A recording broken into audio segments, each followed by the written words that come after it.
أعوذ بالله من الشيطان الرجيم. بسم الله الرحمن الرحيم.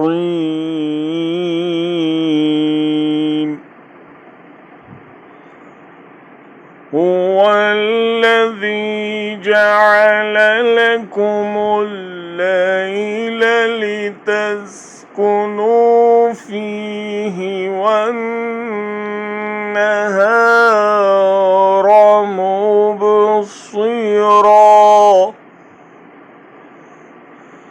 إن في ذلك لآيات لقوم يسمعون.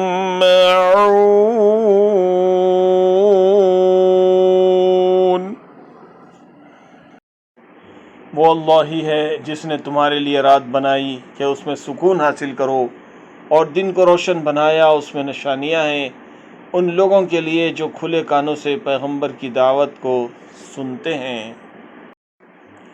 It is he who made for you the night to rest therein, and the day giving sight.